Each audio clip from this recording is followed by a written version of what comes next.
Hello everyone and welcome to BHC Studios, Studio B. We are here to do an unboxing of the brand new Samyang AF 75mm f1.8X for Fujifilm X mount, and hence I have the X-T5 and the X Pro 3 here right now. Let's take a look at this. Let's open this up right away. I won't do too much talking. First things first, really small thing is using a glossy cardboard box. I prefer matte, kind of like the Apple kind of matte finish on cardboard boxes, but of course that does not affect the lens quality. And so let's take a look at this. Very simple, minimal packaging here. Oh, this is kind of neat.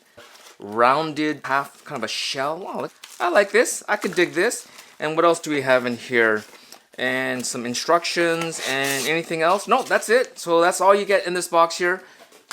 Short and sweet, nice and simple. And let's see here. Oh, very good. Look at that. Nice and small and compact. Now with 75mm, so that is a equivalent of I think 112.5mm. So in all intents and purposes, you know, if you're talking about 35mm, like a 105 lens, right? It's not like a 135. It's like a 105 is how you use this. Kind of a medium to short telephoto. I would say 135 is the beginning of telephoto, so it's kind of a short telephoto, really compact, and that's kind of the selling point. The marketing sort of tagline is overwhelming lightweight, and this is definitely lightweight. 257 grams in weight. And in terms of the lens hood, I mean, no lens in this kind of range has sexy lenses. They're pretty simple. You're just trying to keep sort of you know, light coming from the side angle and reflections, and so you're trying to avoid that. So you know, it is what it is. Nothing special here. But I do go back to this case. I do like this case. Like, you can almost use this on other lenses. And the fact that this has like this red, wouldn't it be cool if, oh yeah, it is. It's hard to see. Can you see that? There's a little bit of red inside here, which is pretty nice. Very good. And as well, this lens is weather sealed, which is great. So let's go over some of the specs here. 10 elements in 9 groups, 3 ED glass, 2 high refractive glass elements, and so reasonably well-designed lens from the spec point of view. 62mm filter thread here, and again, it's an f1.8, and so of course people are going to compare this to Fujifilm's own 90 f2 as well as the 80 f2.8. 80 f2.8 is quite different. It's huge, it's heavy, but it's also macro lens. The 90 f2 is obviously more telephoto, but it is f2, and that's also a big chonker of a lens. The key to this lens is its size and weight here. And so it has 9 aperture blades, so I'm going to be taking a look at the bokeh and see kind of how that out of focus area looks like. Now this lens, I don't think it's new. There is a Sony version from Samyang, and so I'm assuming optically, I looked at the specs, it looks the same, multi-coated. It is has weather sealing in 5 different spots, and so even though there's that little gap in here, it's kind of really hard to see, but the gap there, but I'm sure there's a weather sealing element here. Maybe this kind of maybe moves in and out a little bit when it focuses. Nice resistance here on this knurled sort of a rubberized focus ring.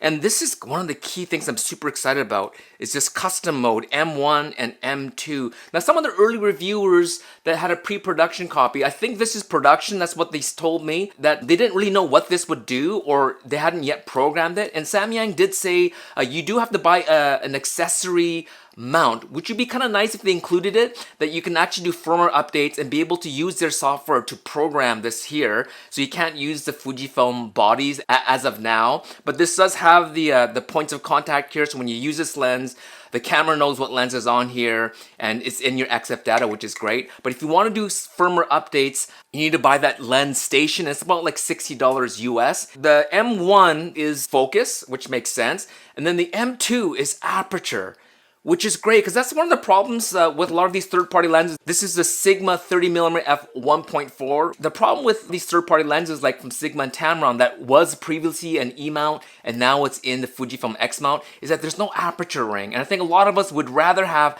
aperture control than focus control. Not if you're a videographer. I know Chris meets Chris. He loves using manual focus when he's shooting video, and so he would probably pick manual focus over aperture. But for the rest of us who are used to Fujifilm's tactile aperture rings like this, it is nice that you can just quickly switch from focus to aperture control. And I'll embed a video. They show that it's really smooth aperture. It's not in steps. And so as you open up and as you close down, you can actually see how smooth the changing of the aperture is. And as well, for autofocus is using, they call it linear STM. So it is a stepping motor. And from the tests of the Sony version, as well as some of the reviews out on the Fujifilm, everyone's saying it's nice and quick and smooth. I don't shoot video that much, so it's not a big deal for me. And even if I do shoot video, 75mm probably isn't what I'm looking for. I don't want that much compression in my video, but I will test that or give this to Chris and get him to test it. And because this lens is so light, again, 257 grams. And so I tried to find a Fujifilm lens that was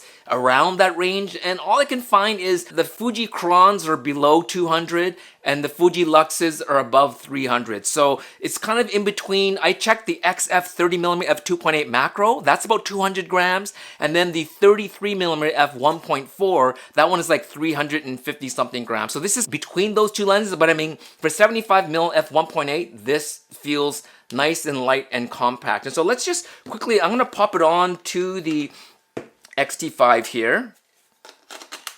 All right, so here it is.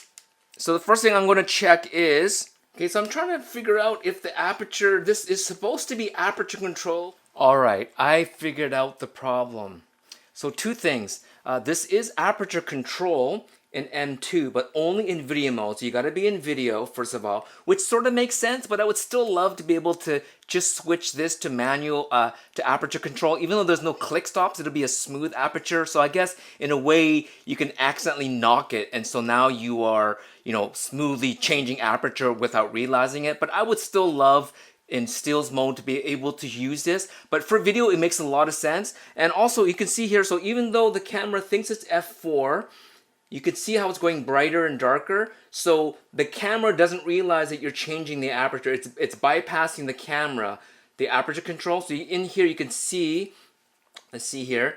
Can you see the aperture? You can see, right? It's moving as you are moving this here. See that? And it is going from f1.8 to f22. A lot of these lenses only go to f16, so it's nice that it goes to f22 from f1.8, and it's nice that you can switch this over to aperture control when you are in video mode. But again, as you can see, as you're changing the aperture here, so you can get something in exposure here.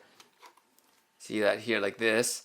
It's aperture changing, but it still reads f4. So you're gonna have to be manually changing. Maybe like, for instance, you might have to have it at auto ISO, because if your shutter speed's not changing and your aperture is, then something has to give, right? Because now the exposure is going in and out. So it's less flexible than I thought. But again, if you get the lens station, then you'll be able to program it, and maybe we can ask Samyang, hey, we'd love if this is in stills mode. And I think maybe that's the issue, is that the aperture here isn't controlled by the camera. The lens itself is just changing the aperture. So maybe that's the issue with stills modes, that the shutter speed won't alter based on whatever aperture you're at. So you'd have to alter your shutter speed. But I mean, I still think it's pretty cool that it has this mode.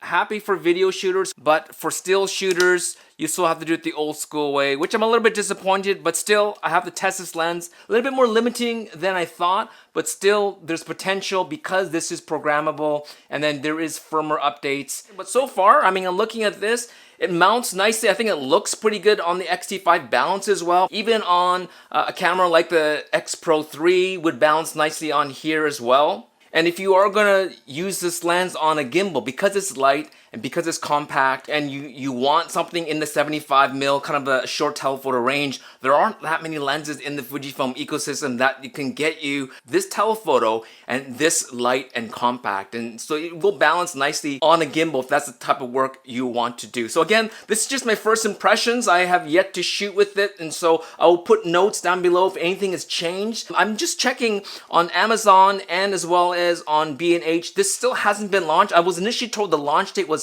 February 20 something, and now we're in April and it's still not showing up. So they must be working out the details of both the pricing. I was told $499 USD at launch, but at the same time, I'm looking at a Sony version at $399. So I don't know if that pricing is going to remain the same or if it's going to drop or not. And as well, we know that there's competition to this lens, but I think the key to this lens, much like the Sigma 18-50 f2.8, it's a lot smaller and compact than the Tamron or Fujifilm's own f2.8 mid-range zoom. But you know, I'm actually using that lens right now to shoot this video because oftentimes over performance, we need compact and lightweight. And so for those of you who aren't looking for the fastest lens, I think at 75-1.8, you're still gonna get crazy shallow depth of field. And will you be able to see a difference between 1.8 and 1.4 and 1.2? Probably, but is it enough to sacrifice for size and weight? It depends. Again, if you're using a gimbal, I think this is pretty much the only choice you have. If you have an XE4 or an XS10 and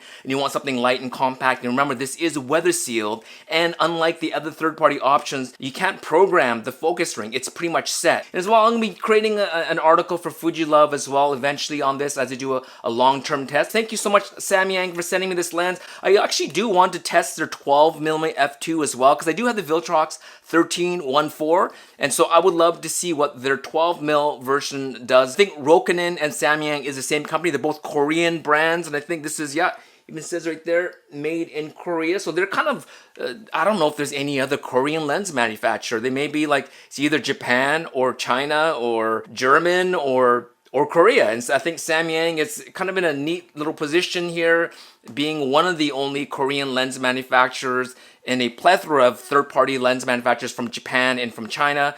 And so I'm looking forward to testing this. And if you go to Samyang's website, you can see they have cine lenses, they have full-frame lenses, they have a lot of different options. They're just really new to Fujifilm in terms of, you know, expanding beyond that 12mm f2. Thank you so much for watching.